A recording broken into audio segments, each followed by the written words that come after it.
Do you kind of believe in Jesus? Or would you consider yourself sort of a Christian? Or would you say that you believe some of Jesus's teachings? If you've said or believe any of these things, then this video is for you. Jesus said that whoever is not with me is against me, and whoever does not gather with me scatters. And so in this video, we're going to take a look at what this actually means to us today. But first, what's up everyone? I'm Dapper Daryl, your go-to for faith, fashion, career, and lifestyle. With over 8 years of experience in luxury retail, fashion, tech, and more, I help viewers like you navigate life while keeping faith at the center. And today we're going to be talking about, can you be a neutral Christian? All right, so today we are going to be taking a look at Luke 11 and 23. And in that verse, Jesus says that whoever is not with me is against me, and whoever does not gather with me scatters. But before we dive into today's topic, I want to first set the scene here. This verse comes right after Jesus casted out a demon out of a man. Instead of the crowd praising and celebrating the miracle that Jesus had did, the people accused Jesus of utilizing Satan's power to do such a thing. But Jesus shut that down quickly. Jesus responded to them by saying that a kingdom divided against itself cannot stand. And so essentially what Jesus was saying is that Satan will not fight against himself. If Satan was fighting against himself, then his kingdom would not be able to stand, meaning that it wouldn't make sense for Satan to do such a thing by allowing Jesus to drive a demon out of a man. So in Jesus's response to the crowd, he makes it very clear that he casts out a demon by the power of God, proving that God's kingdom is present. And then he draws a clear line in the sand, which thus points back to the verse Luke 11 and 23, essentially saying that you're either with him or you're against him, and that there is no neutral ground. So what does this mean for us? This still applies today. If we truly say that we are for him, then that means that we must believe and align with everything about him and his teachings. You can't say that you are truly with him, but then turn around and pick and choose the things that you wish to believe about him and his teachings, because that would make a divided kingdom.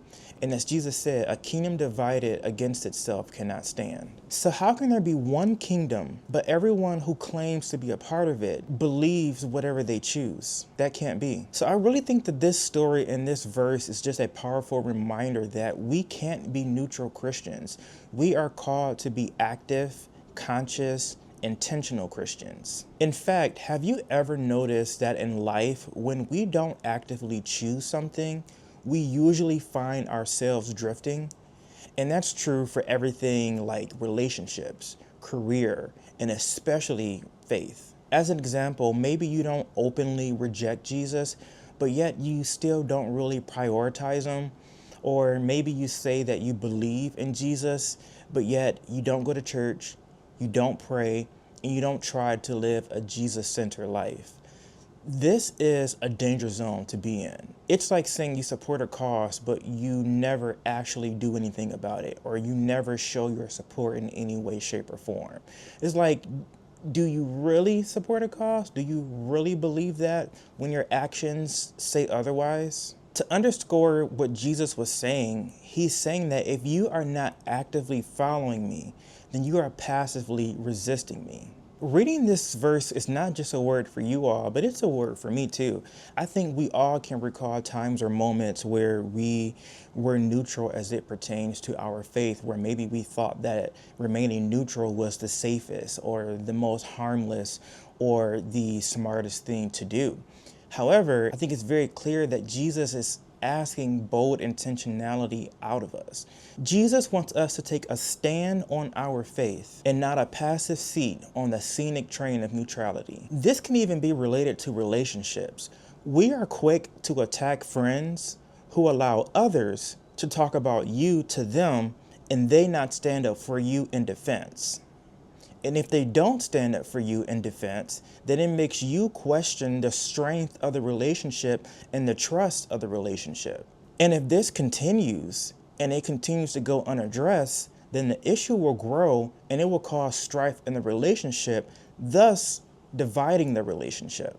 This same notion applies to Luke 11:23. So I encourage us all to consider, am I making intentional choices to follow Jesus, or am I living life in neutral, yet claiming to be about that Jesus life? So how does this show up in our daily life? In our daily life, it doesn't always have to be the big dramatic moments, but rather it's the small daily habits or daily actions that we can apply to live it out. And just have in my notes here, it can be in leadership. So you can consider, do you stand for integrity or go with what's easy or what you know is wrong, but yet it's easy to get away with? In friendships, do you support what's right or stay silent to avoid conflict? And in your faith, do you actively seek Jesus or just check in occasionally? So these are just some questions that we can ask on a daily basis to gauge how and when we are taking a stand on our faith. I do want to point out here to keep in mind that the standard of measuring if you are indeed taking a stand is not based on your own opinion, and it's not based on the opinion of anyone else by you doing what they deem as adequate and acceptable. The true standard of measurement is to consider the point of view of Jesus on a matter and aligning with his word. So I want to double click into this and talk about practical tips on how we can live this out and be more intentional in following God. And so I'm going to look at my notes here. These are going to be just a little bit more of our like rapid fire steps that I wrote down. The first step is to prioritize daily connection with God. And so I put in my notes, start your day with prayer.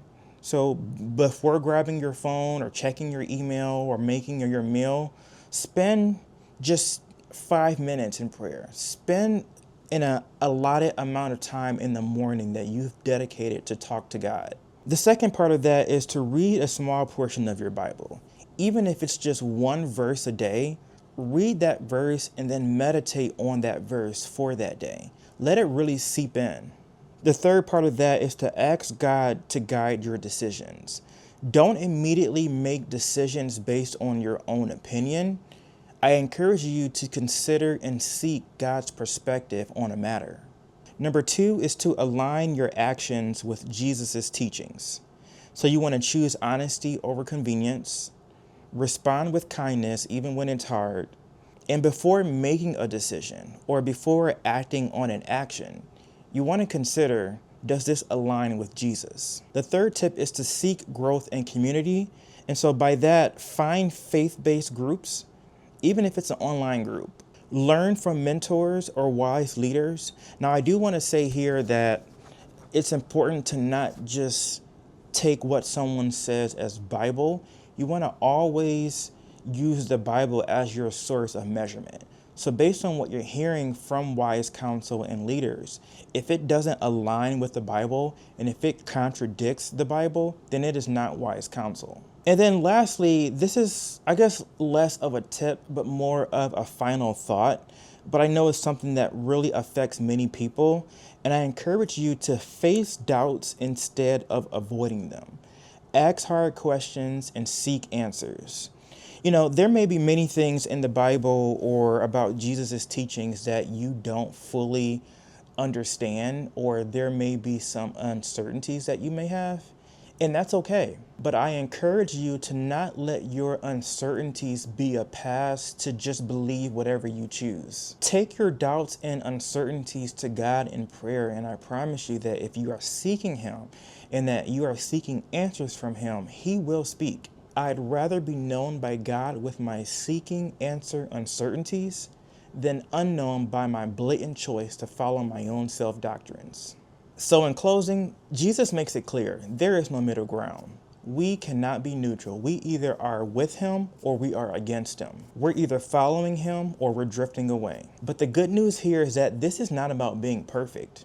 It's about intentional progress, no matter how small, because those small, intentional, and consistent steps are moving us closer to Jesus. So I want to hear from you. Leave a comment below sharing what's one step that you're taking to be more intentional in your faith. So that's it. That's all that I have for you all today. Don't forget to like and subscribe for more faith-based content such as this. And with that, I'll catch you in the next one.